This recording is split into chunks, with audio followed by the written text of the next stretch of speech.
Hasta este punto de tu vida, ¿cuántas personas han llorado por tu culpa?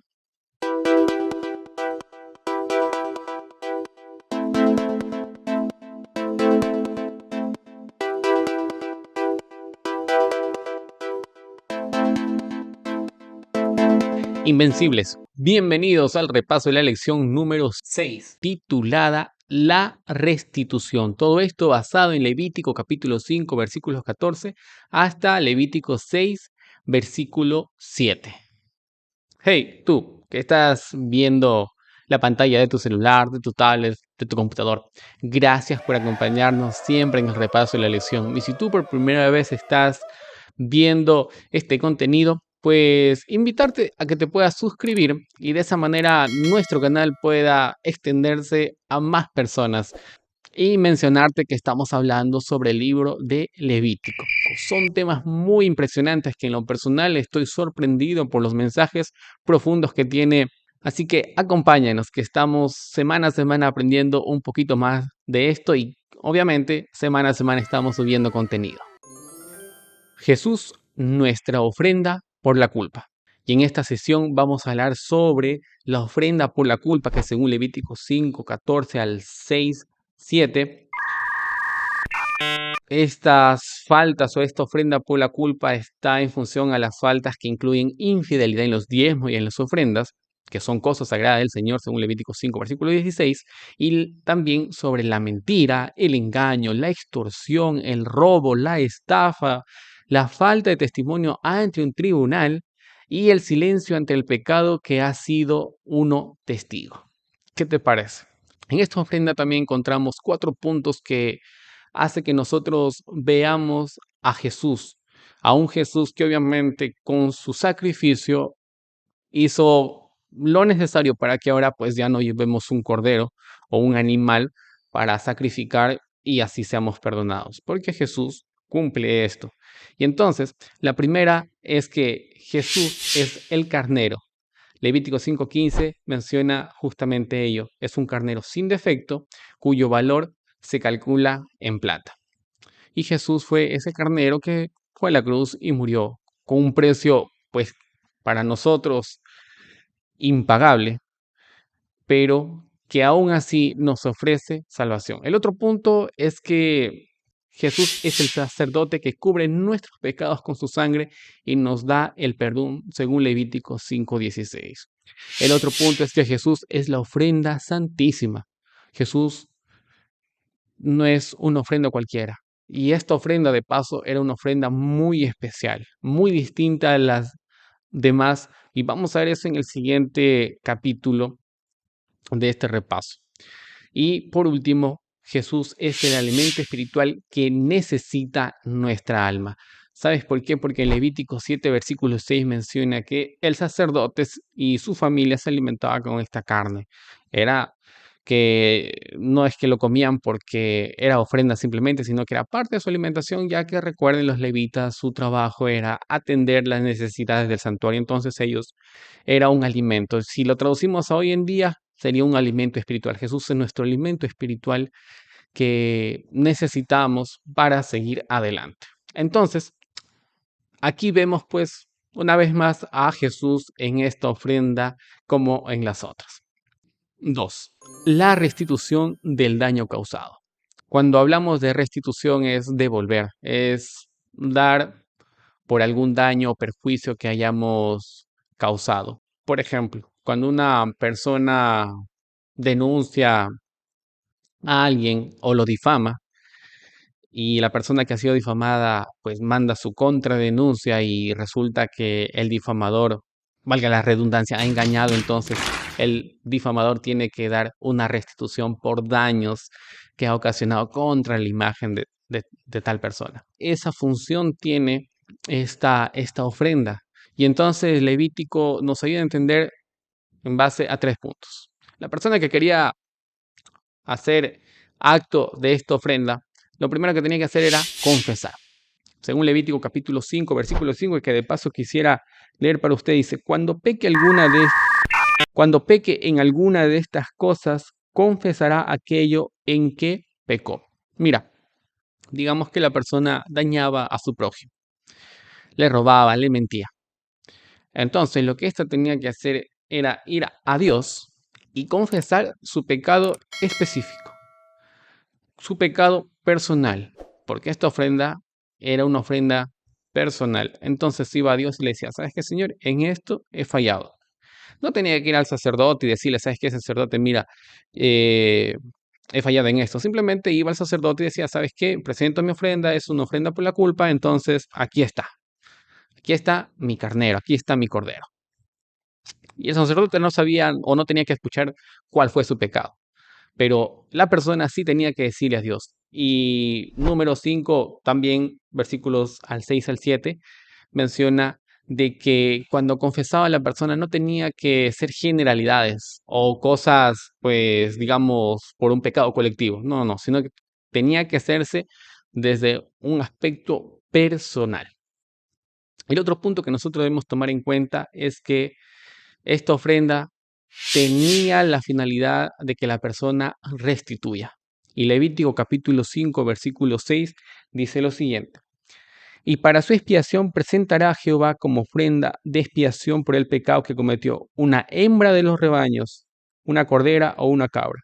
Así le hará el sacerdote expiación por el pecado.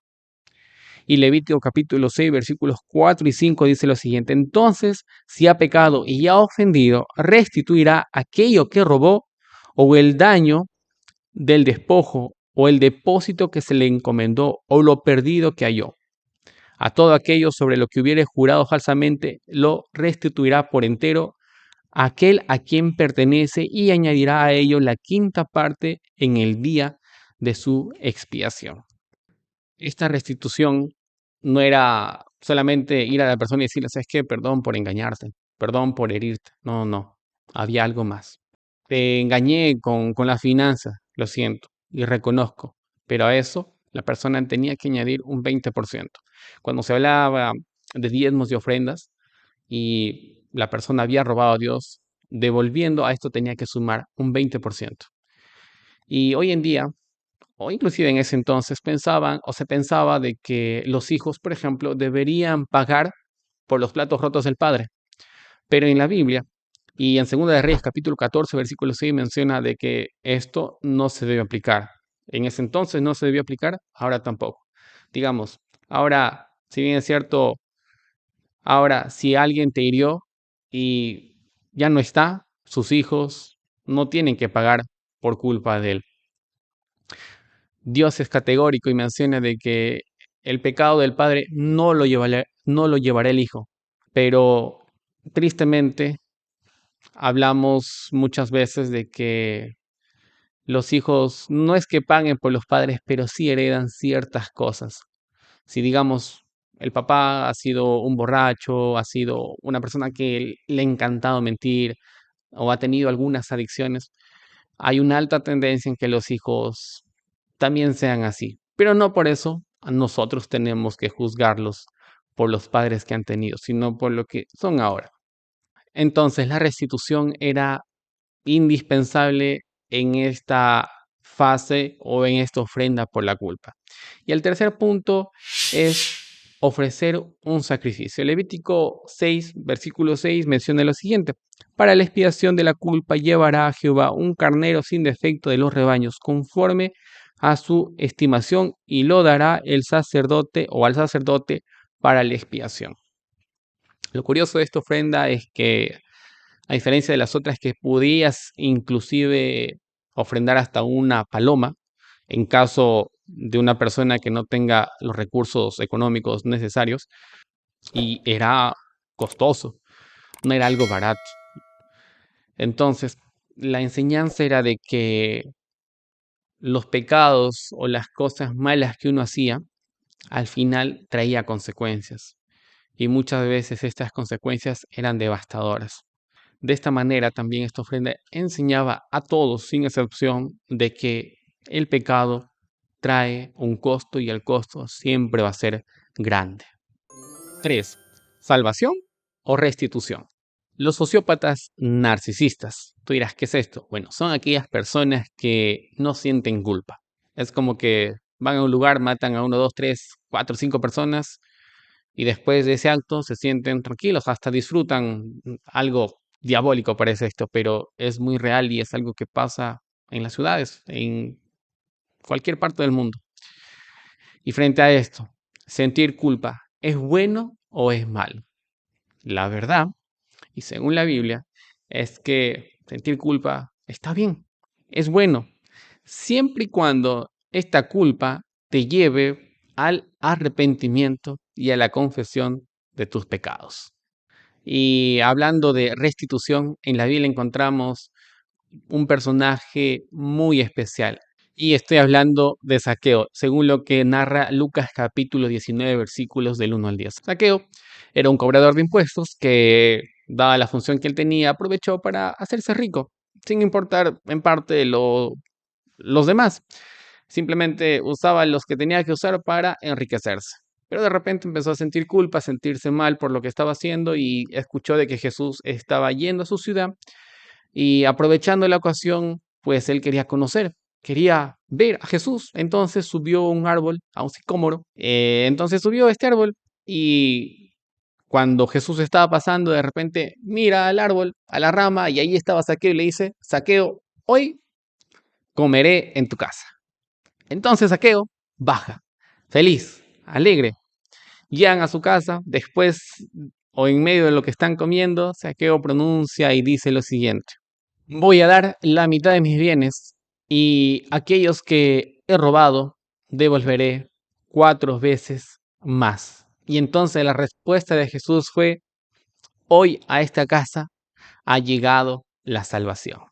Entonces, ¿qué es primero, la restitución o la salvación? Y la verdad es que ambas van de la mano.